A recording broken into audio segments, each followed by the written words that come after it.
अब मुझे पता है मैं लेट हूँ, लेकिन इसका एक रीजन भी है जो कि तुमने भी तुम्हारी लाइफ में कभी ना कभी तो फेस किया ही होगा। एक्चुअली बहुत बार किया होगा या फिर अब भी कर रहे होगे, एग्जाम्स। हाँ, तो इसी फालतू चीज में मैं बिजी था जो कि बाकियों को फालतू नहीं लगती है। पता है बाकियों को क्या फालतू लगता है? ये जो मैं अभी कर रहा हूँ ये। लेकिन ये तो सिर्फ मैं और तुम ही जानते हैं कि ये सारी फिल्मों की बातें करने में हमें जो मजा आता है, वैसे परम सुख की अनुभूति तो हमें किसी और चीज में हो ही नहीं सकती। तो इसी परम सुख को कंटिन्यू रखते हुए आज की इस वीडियो में हम बात करने वाले हैं उसके बारे में जिसके बारे में कि मुझे कहने की जरूरत नहीं है। अगर मैं कहूंगा तो मुझे खुद को ही शर्म आएगी कि मैं इस वीडियो के टाइटल को डिस्क्राइब कर रहा हूँ तुम्हारे सामने। फिर भी कर ही देता हूँ। पुष्पा पार्ट 2 की एंडिंग के बारे में बात करने वाले हैं हम आज की इस वीडियो में दोस्तों। और इस वीडियो में तुम इस कंक्लूजन पर भी पहुंच पाओगे मेरे हिसाब से शायद कि एंडिंग में जो हमें कैरेक्टर देखने को मिला था ना पुष्पा की एंडिंग में, ये कैरेक्टर कौन हो सकता है। क्या ये भंवर सिंह शेखावत ही है, या फिर ये विजय देवरकोंडा है, या फिर ये विजय सेतुपति है, जिनके बारे में कि अभी मार्केट में हवाएं चल रही है। इन सारी चीजों के ऊपर बात करने वाले हैं, लेकिन अभी शुरू से शुरू करते हैं। वाइल्ड फायर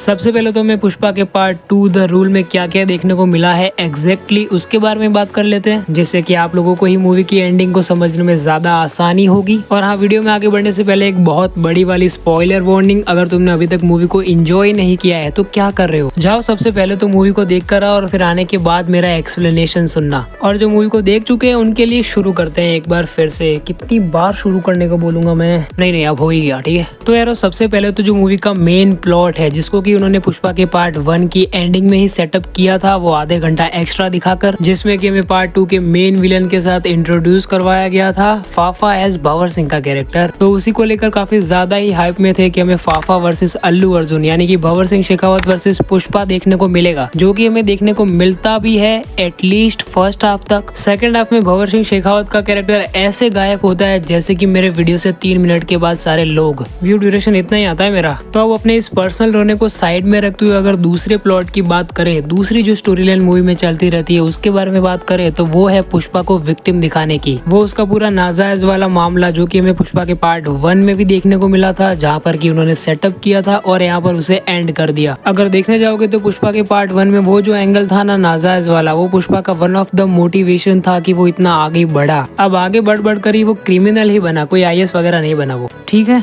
लेकिन अब सारे ही लोगों ने उसे बुरी तरीके से ट्रीट किया तो वो IAS बनने भी नहीं वाला था, वो बुरा ही बनता, और जो कि वो बना भी। लेकिन अब भाई लोग एक खुशखबरी है कि अभी अपने पुष्पा भाऊ IAS बन सकते हैं, क्योंकि अभी सारे ही लोगों ने अच्छी तरीके से ट्रीट करना शुरू कर दिया है उसे। क्योंकि उसका जो वन ऑफ द मोटिवेशन था ना कि उसको नाजायज बुलाते थे सारे लोग, अब वो बुलाना बंद कर दिया है एटलीस्ट उसके घर वालों ने। वो उसका बड़ा सौतेला भाई मोहन जो कि पुष्पा के पार्ट 1 में बहुत उछल रहा था, अभी पुष्पा के पैरों में गिरा है। क्योंकि उसने उसकी बेटी को बचाया है एक गुंडे से। एक्चुअली वो गुंडा नहीं था, वो कौन था उसके बारे में आगे बात करेंगे। लेकिन अभी दूसरे प्लॉट के बारे में बात करें तो वो है पुष्पा भाऊ और श्रीवल्ली का रोमांस। और जो रोमांस हमें यूट्यूब पर जो गाने रिलीज किए गए थे उसमें फीलिंग वाले गाने में देखने को मिला था, उससे भी एक्सट्रीम लेवल पर है अंदर। अब मैं क्या ही बताऊं, अब कोई बोलने वाली बात तो है ही नहीं, लेकिन फिर भी बोलूंगा कि बहुत ठरकी जाती है मूवी भाई। पुष्पा भाऊ और श्रीवल्ली भाभी के रोमांस को लेकर तो बहुत ही ज्यादा ठरकी जाती है। अब ये वैसे ठरकी बना मुझे पसंद आया या नहीं आया ये तो मैं तुम्हें नहीं बता सकता, because of some family issues.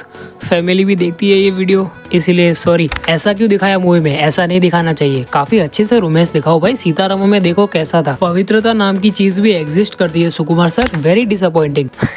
It's good okay. Part 1 से जैसा बिल्डअप किया था ऐसा ही होने वाला था, कोई पवित्रता नहीं दिखने वाली थी तुम्हें, और ऐसा कोई इरादा भी नहीं था मेकर्स का, जैसे गाने आ रहे थे। और मास मसाला मूवी में ये सब कुछ चलता है। लेकिन अब फिर से आए उसी टॉपिक पर जिसको कि हमने काफी पहले ही पीछे छोड़ दिया है, अभी 2 मिनट पहले। वही कि वो हरामी गुंडा कौन सा था जिसने कि अपने पुष्पा भाऊ की भतीजी को किडनैप किया था या फिर छेड़ा था, नहीं छेड़ा और किडनैप दोनों किया था। तो भाई लोग वो और कोई नहीं बल्कि प्राइम मिनिस्टर का वो भतीजा या फिर भांजा, इन दोनों में से कुछ एक था। अगर आपने मूवी बहुत ध्यान से देखी है तो कमेंट्स में लिख के बता दो, क्योंकि मैंने उतना ध्यान से देख ही नहीं पाया, क्योंकि एंजॉय बहुत ज्यादा कर रहा था ना मैं मूवी को। अभी जाके रीचेक कर सकता हूँ, लेकिन करूंगा नहीं क्योंकि मेरे को तुम्हारे से सुनना है। तो अब ये होता है मूवी की तकरीबन एंडिंग में कि यहाँ पर जो प्राइम मिनिस्टर का भतीजा या फिर भांजा जो कोई भी है, वो अपने पुष्पा भाऊ की भतीजी को किडनैप कर लेता है और वहाँ पर अपने पुष्पा भाऊ एज अ चाचा जाते हैं और मार कर आते हैं सभी को। और सभी से मेरा लिटरल मीनिंग है कि सभी को मारने गए थे, बेटे को और बाप को भी मारा है। अब भाई लोग अपने पुष्पा भाऊ ने अपनी भतीजी को बचाने के लिए जिसको मारा था वो कोई छोटी मोटी चीज तो था नहीं, PM का नेफ्यू था वो, और लड़की छेड़ने पे मार दिया। बताओ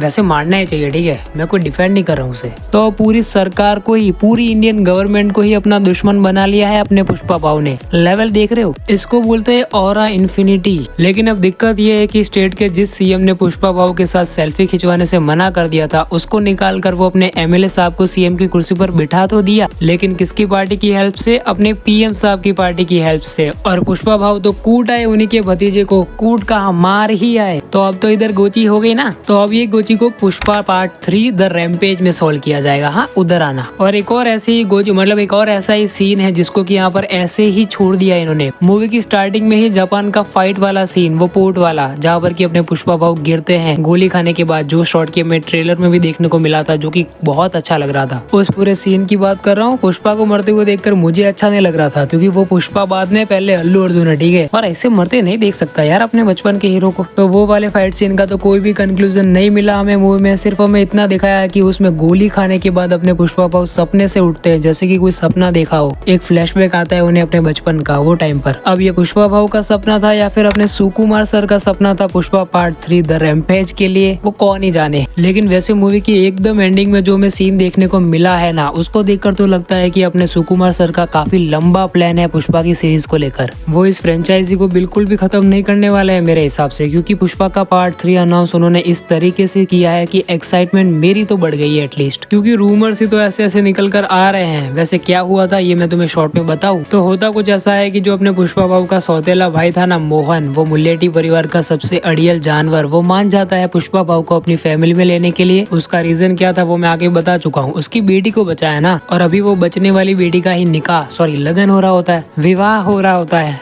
अबे मैरिज हो रहा होता है। हिंदी वर्ड क्या था, शादी हो रही होती है। हाँ, शादी हो रही होती है। और उसी शादी के लिए अपने पुष्पा भाव और उनकी माँ को इनवाइट करने खुद जाता है मोहन, और इसी वजह से वो चले भी जाते हैं मुंह उठाकर। इतने सालों की बेइज्जती भूल गए।